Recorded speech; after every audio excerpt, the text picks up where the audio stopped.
வணக்கம் அன்பு மக்களே, மாலை வணக்கம். நான் உங்கள் மரியம் பேசுகிறேன், கொடைக்கானல்லேருந்து. ஃப்ரெண்ட்ஸ், இன்றைக்கி நான் இந்த கோக்கர்ஸ் வாக் போகலான்னு சொல்லி அங்கே பக்கத்தில் ஒரு விசேஷம் நடந்துச்சு. அதனால் இவ்வளோ தூரம் வந்துட்டோமே, இந்த கோக்கர்ஸ் வாக்கை பார்த்துட்டு போகலாம் அப்படின்னு சொல்லிட்டு நான் வந்தேன். கிட்டத்தட்ட இதை பார்த்து கிட்டத்தட்ட ஒரு 15 இயர்ஸ் ஆயிடுச்சு ஃப்ரெண்ட்ஸ். லோக்கலில் இருக்கோன்னு தான் பேர், ஆனால் நாங்கள் போய் பார்க்குறதே இல்லை. சின்ன பிள்ளையாக இருக்கும்போது அந்த தெரசா கான்வெண்ட்டில் படிக்கும்போது இந்த பக்கம் கூடி நாங்கள் அந்த பக்கம் போவோம். ஒத்தையடி பாதை மாதிரி தான் இருக்கும். இப்போ நல்லா டெவலப் பண்ணிட்டாங்க. டூரிஸ்ட்டு பில்டிங்லாம் பண்ணியிருக்காங்க. ரொம்ப பார்க்குறதுக்கே ரொம்ப ஆபத்தாக இருக்கும் இந்த இடம். அதாவது வரையாக இருக்கும். மேலே விழுந்தாங்கன்னா கீழே போயிடுவோம். அந்த என்ன செக்ரெட் ஹார்ட் காலேஜ் அந்த ஃபாரஸ்ட்டுக்கு பார்த்தீங்களா, அந்த ஃபாரஸ்ட்டுக்கு போயிடுவோம். மேலேருந்து கிட்டத்தட்ட ஒரு 1000 அடி போய் அந்த ஃபாரஸ்ட்டுக்கு போயிடுவோம். அந்த மாதிரி இருக்கும். ரொம்ப பார்க்கவே ஆபத்தாக இருக்கும். ஆனால் இப்போ நிறைய புதர்கள் இருக்கனால அந்த ஆபத்து மறைஞ்சி போச்சு. 2வது ட்ரீட்மெண்ட்லாம் கட்டியிருக்காங்க. அதனால் பார்க்குறதுக்கு இடமும் கொஞ்சம் அகலமாயிருச்சு. காம்பவுண்டு இதெல்லாம் போய் கம்பி கேட் போட்டிருக்காங்க. நல்லா இருக்குது பார்க்குறதுக்கு. கொஞ்சம் சேஃபாகவும் பிள்ளைங்களுக்கும் பாதுகாப்பாக இருக்குது. இன்றைக்கி தான் இதை நான் பார்த்துருக்கேன். இந்த டூரிஸ்ட்டு பில்டிங் ஒன்று பண்ணி அதுக்கு பூங்காலாம் அமைச்சிருக்காங்க. அதனால் இப்படி பார்க்கும்போது கொஞ்சம் சேஃப்டியாகவும் தெரிஞ்சிச்சு. ஏன்னா வரையாக இருந்த இடம் இப்படி கொஞ்சம் கொஞ்சம் டெவலப் பண்ணும்போது பார்க்குறதுக்கு அந்த ஒரு ஆபத்து மறைஞ்சி போச்சு. பார்க்குறதுக்கே அழகாக இருக்குது பாருங்கள் ஃப்ரெண்ட்ஸ். இந்த பனி மூடி இருக்கனால நான் உங்களுக்கு லைவ் போட தான் ஃப்ரெண்ட்ஸ் போனேன். லைவ் போட்டேன்.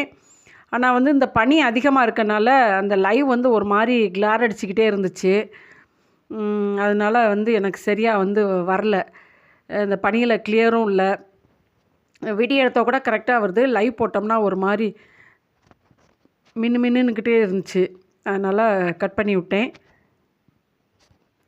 லைவ் செட்டிங் கரெக்டாக பண்ணலைன்றதை விட இந்த பனியாக இருக்கனால அப்படின்னு சொல்லி நான் திங்க் பண்ணுறேன் ஃப்ரெண்ட்ஸ். ரொம்ப நேரம் எடுத்தேன், ஒரு 15-20 நிமிஷம் எடுத்தேன். அப்புறம் பார்த்தா ஒரு மாதிரி ஓடிச்சு. அதனால் டெலீட் பண்ணி விட்டேன். இங்கே பாருங்கள், அன்னைக்கு சிட்டி வியூ பாயிண்டில் போய் நின்று இந்த பக்கம் எடுத்தேன்னா, இன்றைக்கி பாருங்கள் இங்கேருந்து அந்த பக்கம் எடுக்கிறேன். ஒரு போன வாரம் நான் எடுத்தது அந்த ரெட் கலராக தெரியுது தான் Sacred Heart College. Sacred Heart College ஃபஸ்ட்டெல்லாம் நிறைய வெள்ளைக்கார சாமியார்கள் இங்கே தான் படிப்பாங்க. அவங்க படித்து இங்கே தான் திரும்ப போய் கீழே போய் பட்டம் வாங்குவாங்க. அந்த காலேஜ் தான் அது. பாருங்கள், கோக்கர்ஸ் வாக் பக்கத்துலேயே பங்களாலாம் எவ்வளோ அழகாக இருக்குது பாருங்கள் பார்க்குறதுக்கு. அது டவுன் ஏரியா, அது கீழ் ஏரியா. இது அந்த இடத்துல கிடக்குது ஃப்ரெண்ட். இந்த கீரைக்கு பேர் மஸ்டர்டு கீரை. இது வாயுவுக்கு ரொம்ப நல்லதுன்னு சொல்லுவாங்க. இந்த கீரையை பார்த்தோன்னா எங்கள் அம்மா நினப்பு வந்துச்சு. எங்கள் அம்மா இறந்துட்டாங்க. எங்கள் அம்மாவுக்கு இந்த கீரை டாக்டர் சாப்பிட சொன்னார். எங்கள் அம்மா அடிக்கடி இந்த கீரை சும்மாவே பறித்து சாப்பிடுவாங்க, பொரித்து சாப்பிடுவாங்க. அங்கே நான் போனோடனே ஒரு நினப்பு வந்துச்சு. அதனால் அந்த கீரையை ஒன்று கையில் பறித்தேன். கோக்கர்ஸ் வாக்கை ஒட்டி பாருங்கள் எவ்வளோ அழகாக பில்டிங் பார்க்குறதுக்கே எவ்வளோ ஒரு அழகாக இருக்குது. அப்படியே டோட்டல் ஏரியாவும் அவங்கக்கிட்ட இருக்கிற மாதிரி இருக்கும். இங்கே பாருங்கள், Shenbaganur, Prakasapuram, Sacred Heart College. இந்த வியூ பாயிண்ட்டுக்கு பின்னால் இருக்கிறது தான் பெரியகுளம்.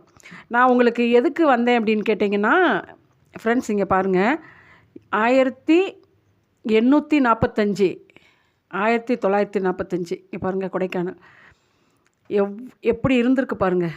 அதை கல்லில் பதிச்சு வச்சுருக்காங்க. அதுக்கு மேலே இருக்குது இது வெனானல் ஹாஸ்பிட்டலோட பின்பக்கம்.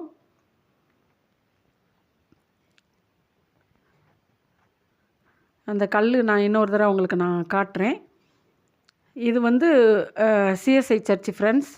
இதுவும் வெள்ளைக்காரவங்க கட்டினது தான். சர்ச்சு பார்க்கவே ரொம்ப இதாக இருக்கும். உள்ளே அன்றைக்கி போனேன். வரும்போது அப்படியே போயிட்டு வந்தேன். சர்ச்சுக்குள்ளே போயிட்டு யாருமே இல்லை, எல்லாம் ப்ரேயர் முடிஞ்சு வெளியே போயிட்டாங்க. ஃப்ரீயாக இருந்துச்சு. சர்ச்சில் போய் ப்ரேயர் பண்ணிக்கிட்டு அது எப்போ உருவானது அப்படின்றதெல்லாம், எந்த ஃபாதரு இதை கட்டினார், அப்போ எந்த பிரதர் இருந்தார் அப்படின்லாம் போட்டிருக்காங்க பாருங்கள். பாக்கியநாதன் சொல்லி ஒருத்தர் இருந்திருக்காரு. அதுக்கப்புறம் தான் கொஞ்சம் டெவலப் பண்ணாங்க. அப்போல்லாம் அந்த வெள்ளைக்காரவங்களோட இது அப்படியே இருக்கும் ஃப்ரெண்ட்ஸ். இங்கே எங்கள் சித்தப்பாவுக்கு இந்த சர்ச்சில் தான் கல்யாணம் நடந்து, நான் ஒரு 7-8 வயசில் அவங்க கையை பிடிச்சி, ஒரு 7 வயசில் கையை பிடிச்சி ஒரு 6 கிலோமீட்டர் அப்பயே நடந்து போனேன். ஏன்னா அப்போல்லாம் வண்டியெலாம் எதுவுமே இல்லை. அப்பாவோட லாஸ்ட்டு தம்பிக்கு அவங்க தான் லாஸ்ட்டில் எல்லாருமே எதிரியாக மாறிட்டாங்களே, என்ன பண்ண, காலம் மாறி போகுது. கடவுள் இருக்கார், அவ்வளோதான். கடவுள் என்றைக்கு மாற மாட்டார்ல, கடவுள் ஒரே மாதிரி இருப்பார். நம்மளை ஒரே பார்வையில் தான் அவர் எப்பயுமே பார்ப்பார். அதுவும் நம்ம நியாயத்துக்காக போராடுறோம் அப்படின்னு நினைக்கும்போது கண்டிப்பாக நம்மளை வந்து கடவுள் என்றைக்குமே கைவிட மாட்டார். நான் என்றைக்குமே வந்து நியாயத்தின் பக்கம்தான் இருப்பேன். காசு பணத்துக்கெலாம் எதுக்குமே நான் ஆசைப்பட மாட்டேன். எனக்கு நியாயம் மட்டும்தான் தேவை. அதுக்காக தான் நான் போராடுவேன். நான் வந்து கோயிலில் ப்ரேயர் பண்ணிவிட்டு உங்களுக்கு இந்த கோயிலையும் காட்டலாம். சிஎஸ்ஐ தேவாலயம், இதுவும் வெள்ளைக்காரவங்க கட்டினது தான். அந்த மாதிரி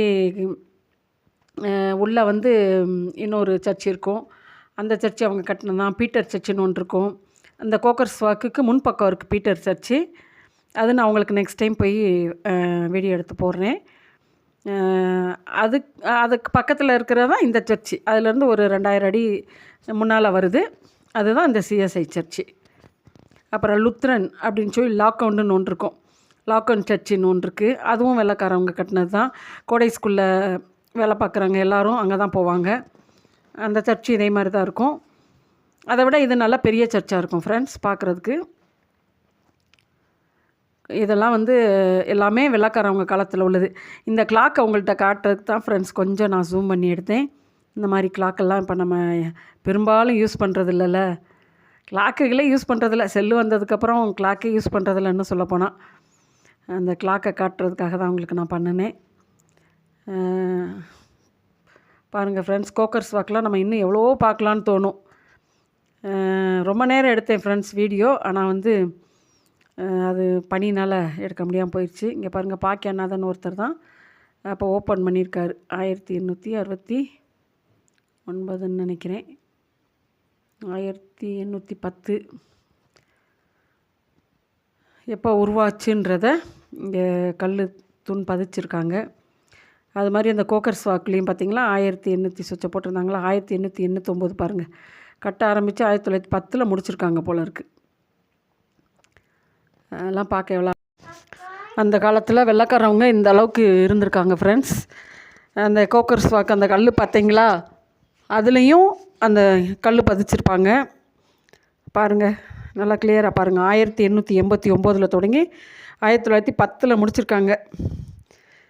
இங்கே பாருங்கள், கோக்கர்ஸ் வாக்கு கல் 1845, 1945. இதுக்கு மேலே இருக்கிறது வந்து கோக்கர்ஸ் வாக்கு, அதாவது மெனானல் ஹாஸ்பிட்டலோட பின்பக்கம் ஃப்ரெண்ட்ஸ்.